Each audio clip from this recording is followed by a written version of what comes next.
यहाँलाई अनिरुद्ध मिडियामा स्वागत छ। हस्, धन्यवाद। यहाँको परिचय सहित अहिले कृषि मन्त्रालयमा कसरी काम गरिरहनु भएको छ, के छ बताइदिनुहोस् न। म चाहिँ बागमती प्रदेशको कृषि तथा पशुपन्छी विकास मन्त्री वसुन्धरा हुमागाई। मेरो घर काभ्रे जिल्ला, मेरो निर्वाचन क्षेत्र काभ्रेको 22।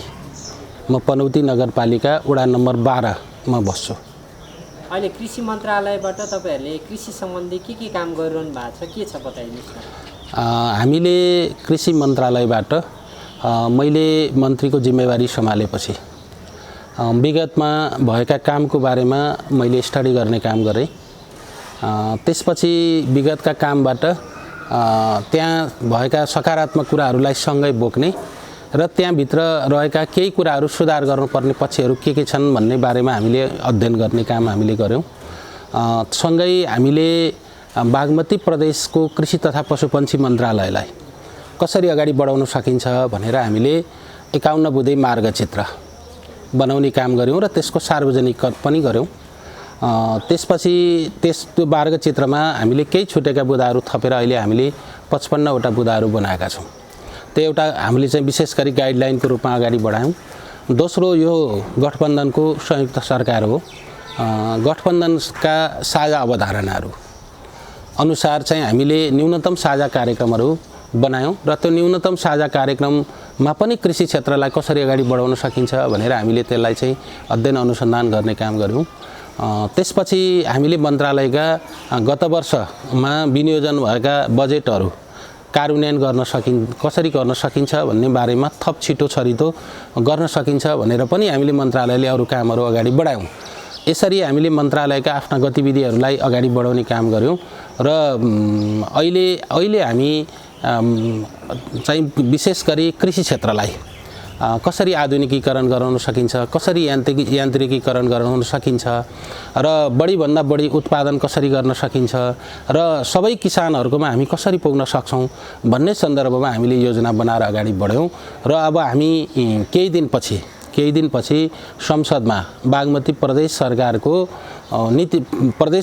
नीति तथा कार्यक्रममा हामीले कृषि क्षेत्रलाई व्यवस्थित गराउने कुराका सन्दर्भमा हामीले सबै कुरा चाहिँ सार्वजनिक गरिसकेका छौँ र नीति तथा कार्यक्रम पनि पास भइसकेका छ र नीतिकै आधारमा हामी अब असार 1 गते प्रदेश सरकारले संसदमा बजेट प्रस्तुत गर्छ र कृषि मन्त्रालयले विगतका कुराहरू मैले अघि पनि भने, विगतका कुराहरूलाई हामीले लिएर हिँड्नुपर्ने सँगै हिँड्ने कुराहरू पनि त्यसमा समावेश छन् र नयाँ त्यसलाई परिमार्जन गर्ने विषयहरू के हुन सक्छन्, ती सबै कुराहरू समेटेर हामीले कृषि मन्त्रालयले चाहिँ कार्यक्रम अगाडि बढाउँछौँ र हामीले त्यसपछि हामीसँगै मैले यो जुन जिम्मेवारी प्राप्त गरेँ भन्दा पछाडि बिउ बिजनको गुणस्तर मापन गर्ने कुनै अफिस थिएन, इकाइ थिएन।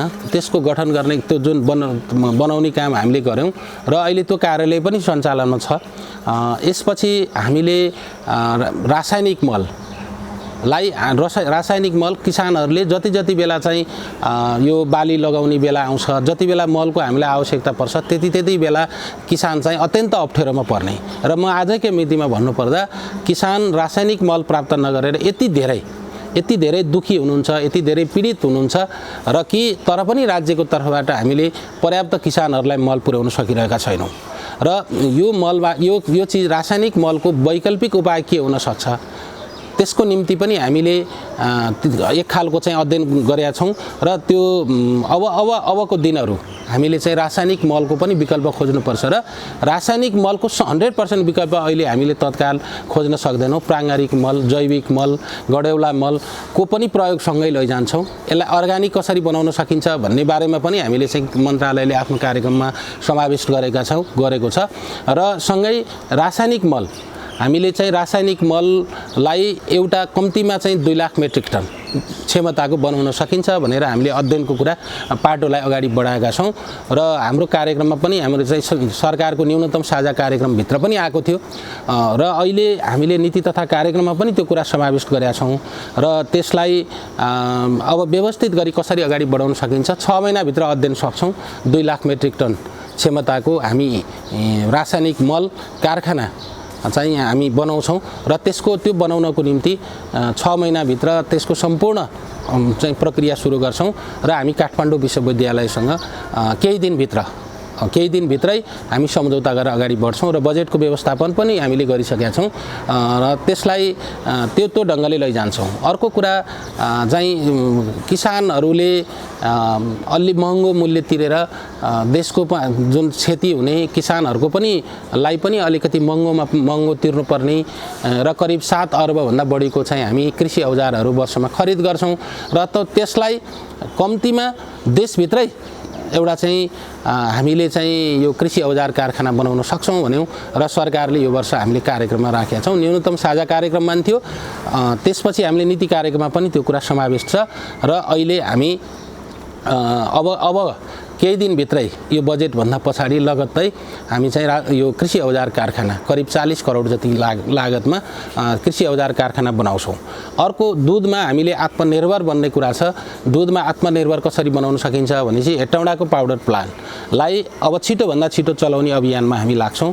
अर्को काभ्रे जिल्लामा एउटा पाउडर प्लान्ट बनाउँछौँ र विशेष गरी त्यो भागमा पर्ने 6-7 वटा जिल्लाहरूलाई पाएक पर्ने काभ्रे जिल्ला पाएक पर्छ भने यता मकवानपुर, चितवन लगायतका सिन्धुलीको एउटा भाग र 2 नम्बर प्रदेशको पनि केही जिल्लाहरू सहित जोडेर यहाँ चाहिँ पाउडर प्लान्ट चलाउन सकिन्छ भन्ने हिसाबले हामीले त्यो सोचाइ बनाएका छौँ र दुधमा आत्मनिर्भर भन्ने किसानले उत्पादन गरेको चिज कहिल्यै फाल्न नपरोस् भन्ने कुरा चाहिँ हामीले प्राथमिकतामा राखेका छौँ। अर्को चिज हामीले के भनेका छौँ भने अब अनुदानलाई डाइरेक्ट दिने कुरालाई निरुत्साहित गर्ने र कामको आधारमा उहाँहरूले उत्पादन गर्नुभएको उत्पादनको आधारमा चाहिँ उहाँहरूलाई प्रोत्साहन गर्ने कार्यक्रमलाई चाहिँ हामीले प्राथमिकताका साथ अगाडि बढाउनुपर्छ भन्ने हाम्रो सरकारले हामीले त्यो सोचाइ बनाएका छौँ र त्यही अनुसार हामीले कार्यक्रम अगाडि बढाएका छौँ र त्यसो हुँदा चाहिँ किसानहरू उहाँहरूलाई परेको समस्या हामीले त्यसको विकल्प खोजेका छौँ। अब हामीले अनुदान होइन उहाँहरूलाई प्रोत्साहन गर्नुपर्छ। किसानहरूमध्ये पशुपालक किसानहरू, कृषिमा काम गर्ने किसानहरू र ती किसानहरूको कुरालाई चाहिँ हामीले अब त्यसको सट्टामा चाहिँ अब ऋण सर्वसुलभ ढङ्गले चाहिँ काम गर्छु भन्नेहरूलाई ऋण दिने कुराहरू, घुम्ती कोषको रूपमा ऋण दिने कुराहरू कार्यक्रममा हामीले समावेश गरेका छौँ। यसरी सँगै हामीले के पनि भनेका छौँ भने अब किसानहरूको वर्गीकरण गर्नुपर्छ। किसानहरू तपाईँ कुन वर्गको किसान हो भनेर क्लियर गर्नुपर्छ। उहाँहरूलाई हामी करिब आजको मितिबाट 2 महिनाभित्रमा सबै किसानहरूलाई हामी किसान परिचय पत्र दिने काम मन्त्रालयले सुरु गर्छ र त्यो काम हामीले अगाडि बढाउँछौँ। अर्को कुखुरा पालक किसानहरूको निम्ति पनि हामीले काम गरेका छौँ।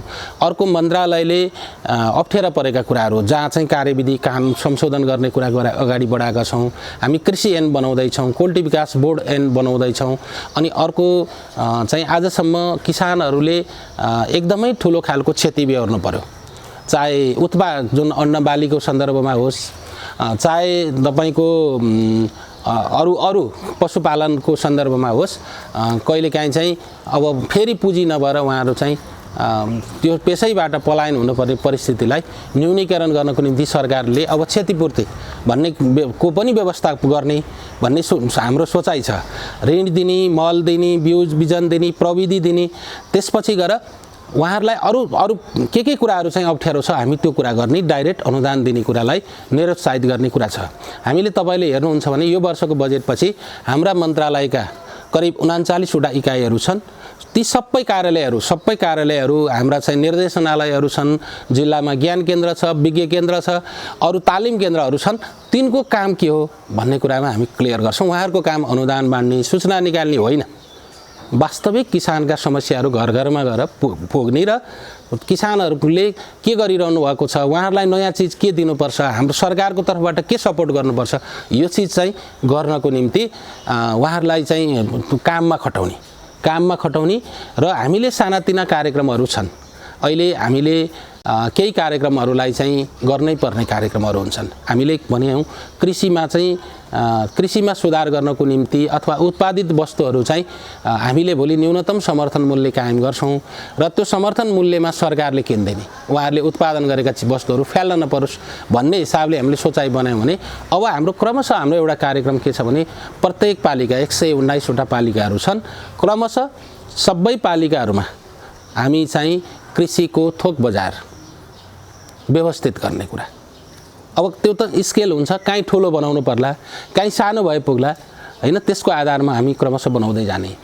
एउटा ओडामा एउटा पशु स्वास्थ्य क्लिनिक बनाउने, त्यसपछि गएर हामीले गरिबसँग जुन मानव सूचाङ्कमा रहेका जुन सूचाङ्कमा रहेका गाउँपालिकाहरूलाई चाहिँ कसरी सकिन्छ हैन, उहाँहरूलाई चाहिँ कृषि क्षेत्रबाट आय अर्जन बनाएर उहाँहरूको जीवनस्तर उकास्नको निम्ति पनि काम गर्ने, युवा किसानहरूको निम्ति चाहिँ प्रोत्साहन गर्ने, एकल महिलाहरूलाई प्रोत्साहन गर्ने कुरा र अनि अरू आलु तरकारीका जुन धेरैवटा आइटमहरू छन्, धेरैवटा क्षेत्रहरू छन्, त्यसमध्ये हामीले केही कुराहरूलाई हामीले चाहिँ अहिले चाहिँ लिएका छौँ र तिनलाई चाहिँ हामी त्यसमा आत्मनिर्भर बन्ने। अर्को चिज बिउ बिजन। हिजो परम्परागत रैथाने बिउहरूको संरक्षण गर्ने, दिगो हिसाबले संरक्षण गर्ने कार्यक्रम हामीले लिएर आउँछौँ। त्यसपछि बिउमा हामी आत्मनिर्भर बन्छौँ। आज बिउ चाहिँ इन्डियाबाट आएन भने, अरू देशबाट हामीले ल्याउन सकेनौँ भने, भारतबाट ल्याउन सकेनौँ भने हामी चाहिँ कहिलेकाहीँ बारी बाँझै राख्नुपर्ने परिस्थिति छ। यो चिजको अन्त्य गर्नको निम्ति पनि हामीले चाहिँ बिउ उत्पादक व्यवसायीहरू उहाँहरूलाई प्रोत्साहन गर्छौँ र सरकारका तर्फबाट पनि केही कार्यक्रमहरू लिएर आएका छौँ। अब आउँदो बजेटमा हामी ती कुराहरूलाई पनि समेट्छौँ र यसरी अगाडि बढ्छौँ।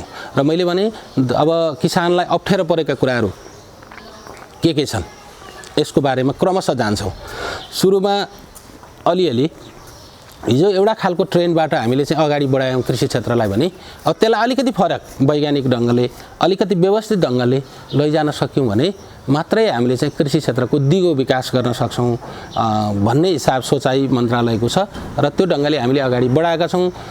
माछा, मासु, अन्डा, दुध हैन, खाद्यान्न, यी सबै चिजमा हामी चाहिँ आत्मनिर्भर बन्ने। त्यो आत्मनिर्भर बन्ने भनेर हामीले भाषणमा होइन, व्यवहारमा लागू गर्नुपर्छ र एउटा पछि अर्को हामी एकैपटक सबै काम पुरा गर्न सक्छौँ होइन। एउटामा हामीले सफलता प्राप्त गरेपछि अर्को सुरु गर्छौँ, अर्को पछि अर्को गर्छौँ।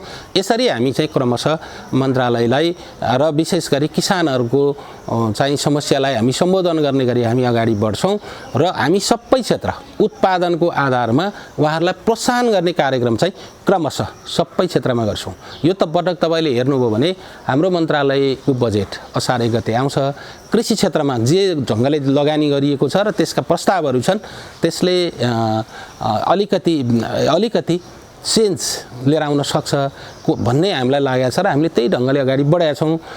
र काम गर्छु भन्ने व्यक्तिको निम्ति, काम गर्छु भन्ने किसानको निम्ति, म चाहिँ उत्पादन वृद्धि गर्छु भन्ने किसानहरूको निम्ति हामीले त्यही अनुसारको कार्यक्रम राखेका छौँ। जस्तै अब दुध उत्पादन हुन्छ तर चाहिँ बाटो पनि छैन, सहजीकरण पनि छैन र थोरै उत्पादन हुन्छ, तर ती किसानहरूले चाहिँ बेच्ने बजार पाउनु भएको छैन भने हामी त्यसलाई के गर्छौँ भने 3 दिन 4 दिन 1 हप्तासम्मको दुध त्यहीँ कलेक्सन गरिदिन्छौँ। त्यसपछि ढुवानी गरेर ल्याइदिने व्यवस्था पनि सरकारले गर्ने भन्ने हाम्रो सोचाइ छ। तपाईँ यसमा चाहिँ दलित, अल्पसङ्ख्यक, जिरेल आयो हैन, यो जातिहरू माझी, यो जातका मान्छेहरू जो कृषिसँग आबद्ध हुनुहुन्न, उहाँहरूलाई कृषिसँग कसरी जोड्न सकिन्छ र उहाँहरूको जीवनस्तर कसरी वृद्धि गर्न सकिन्छ, बोटे लगायतका अल्पसङ्ख्यक जातिहरू, तिनको निम्ति पनि हामीले कार्यक्रममा समावेश गरेका छौँ र त्यो कार्यक्रम पनि हामी मन्त्रालय लिएर आउँछौँ।